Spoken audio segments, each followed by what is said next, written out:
can you expect from a tour of a wastewater treatment plant? We're standing on top of the splitter box here at Augusta, Georgia's main wastewater treatment facility. This plant sees on average 40 million gallons a day.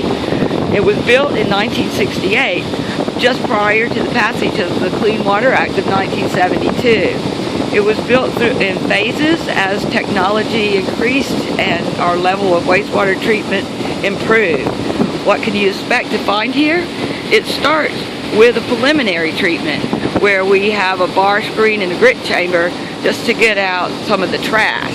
From there, we go over to the Primaryclarifier, a mechanical treatment to get out some of our solids. There it goes on to the aeration basin. This is kind of a state of an art here at Augusta, Georgia. We're treating with activated sludge, and it's an all-new technique. Activated sludge is pretty common in most wastewater treatment plants, but they've advanced it here. From there, we're going on to the Secondaryclarifiers. They look pretty typical from what you expect of other wastewater treatment plants, and then on to our disinfection. This is what you could expect at a wastewater treatment plant. Welcome to our plant. Let's go on tour. Before you can have a wastewater treatment facility, you need a system to get the wastewater here. The system is our infrastructure of our sewer lines and lift stations, which brings it on down to the wastewater treatment plant.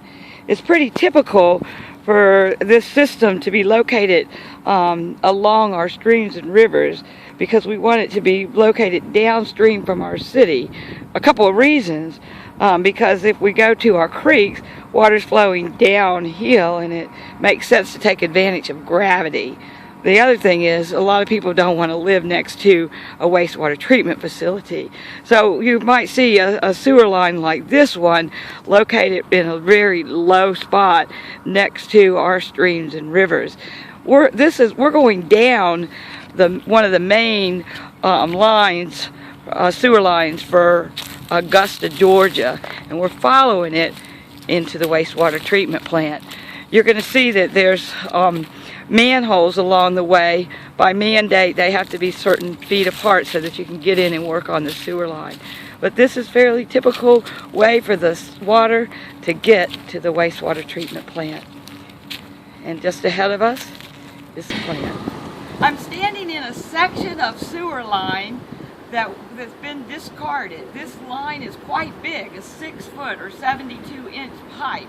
This was to be part of the main sewer line going to the wastewater treatment plant at Augusta, Georgia.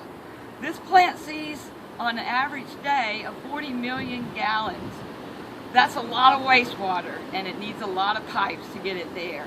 Our sewer lines can be quite big. So one of the more important things at any wastewater treatment plant is the removal of trash, debris, grit, dirt. Any of that stuff has to be removed before you can send it to your influent pumping station. So the way that we do that process here is at this process called the bar screen. Now what happens at a bar screen is your wastewater flows in from your sewer main and it hits the front of the bar screen. The bar screen has perforated plates that allow the water to pass through, but the trash and larger pieces of particulate are caught on the front. That flows up, is brushed off, ground up, compacted, and then taken to the Richmond County landfill. But still you have particles such as rocks, dirt, eggshells, stuff like that we don't want to send to our influent pumping station. So we send it to what we have here. It's called the grit chamber. The grit chamber is responsible for removing that dirt, those rocks, anything that's going to settle on the bottom. What happens is it sends the water into a vortex. The vortex pushes the water over the top while all the dirt, the rocks, any other solids are going to settle on the bottom. They're then going to be pumped up and then taken to the Richmond County landfill. All of this to protect the influent pumping station. This is a Primaryclarifier. This is designed to get the solids out. The water slows down in these basins here and moves very, very slowly through. You can see the flight bars across the top. They're on a conveyor belt, and on the top, they're getting everything that floats.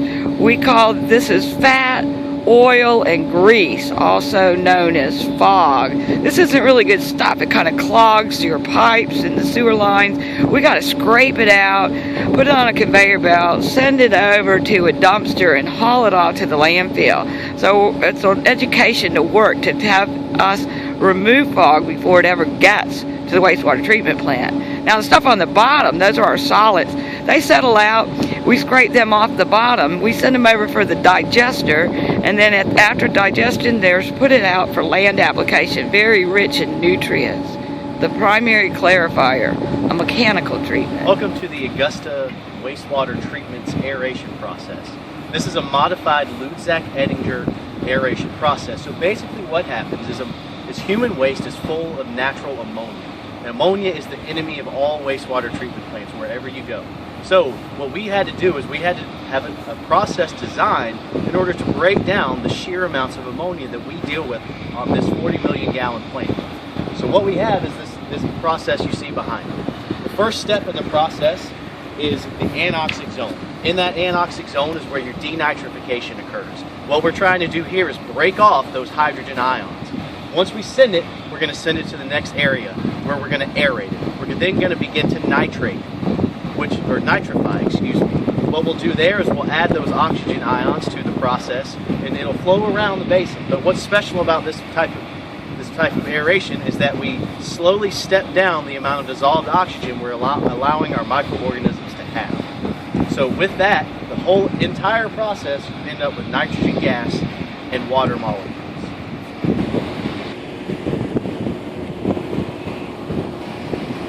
So now that we're out here on the process in the basin itself, it gives you a really good opportunity to see the different types of what I was talking about earlier is what happens in this process. We have different air patterns that you can pretty clearly see as you take a look at the basin.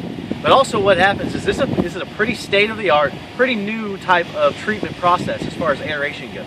If you go to a lot of other industrial wastewater treatment plants, you'll see a lot of different modified processes, but this one is pretty special. The old way that we did it was we would send all of the water into a single basin and we would use the same amount of air. It's not as efficient at removing the amounts of ammonia that we require. This process removes almost 99% of the ammonia that comes into this process.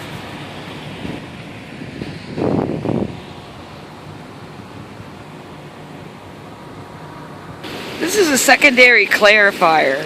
At this point in the wastewater treatment, it's been through preliminary treatment to get the trash out. It's been through primary treatment to get the solids out. It's been to the aeration basin and gotten the ammonia out. What we have to do here is get all those activated sludge, those microorganisms that are working at the aeration basin. We got to get them to settle out to the bottom and let the cleaner water now flow over the top. You can kind of look and see what's happening here. This is the weirs where the top water is flowing off. This water is pretty good shape here. It's going to need to go for disinfection before it exits the plant. It's pretty typical Secondaryclarifier.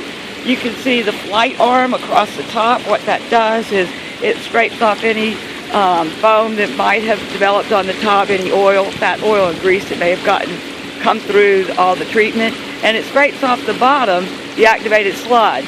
Some of that will be returned to the aeration basin, and if there's too much of it, it will be wasted off to our digesters and go out of the plant with the solid.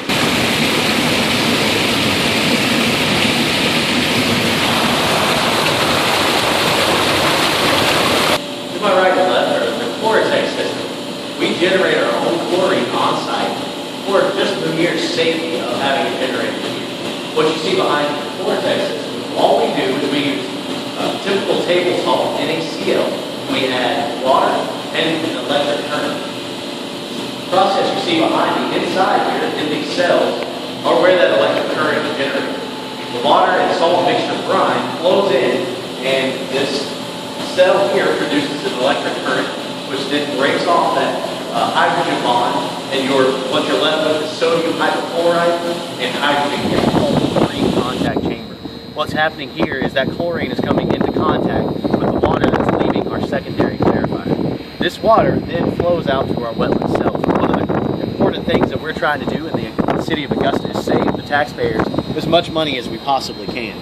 So from this chlorine contact chamber, the pumps you see behind there are going to be where those are going to be using the water that's coming from your chlorine contact chamber to lubricate and also used to clean certain materials and pumps and motors on the plant. We're saving the taxpayers about $1 million a year with this process you see behind me, the water reuse system. On the Augusta wastewater plant, we have 6 digesters. What happens in here is the solids that come in naturally in the waste stream from residential and industrial waste. You have solids in that. So what we want to do is we want to digest those solids. That's what goes on in the process you see behind me. You have a primary digester and you have a secondary digester. That is going to be about 60% methane, about 40% acid-forming microorganisms. It's an anaerobic process, so all of that is being broken down, is breaking down the ammonia and everything else that's going to be found in the solids. That is where this process is happening. Those solids are being digested down to an area so that we are able to land apply those solids. The process behind me is the removal of water from the solids coming from your secondary digester. These solids are going to be land applied, which means they're going to be used to grow crops, fertilizers, anything else like that. Because these solids are so rich in nitrogen and phosphorus, it makes a very good fertilizer. The process here is called a belt press. We're adding polymer to those solids, and then it is being squeezed out. All the water is being removed. Those solids are traveling up this belt and eventually will wind up on a field somewhere being land applied. Dihydrogen sulfide gas is the enemy of all wastewater treatment plants wherever you go. It's got a very noxious egg-like smell, and if there's any residential areas around the wastewater plant, that's going to be the main complaint. So what we have at the Augusta wastewater plant is the capability to treat that gas. We have fans that take in those noxious odors from the areas that we have covered on the plant. It's then pumped to the station you see behind me, the odor control station. It's an anaerobic respiratory process. So what happens is those odors come in, they're treated with fertilizer, water. That makes those particles heavier, and then the microorganisms that live in this station here use those odors to respirate, so that by the time it's all said and done, all you're left with is nitrogen, oxygen, and sometimes, and more than likely, CO2 gas.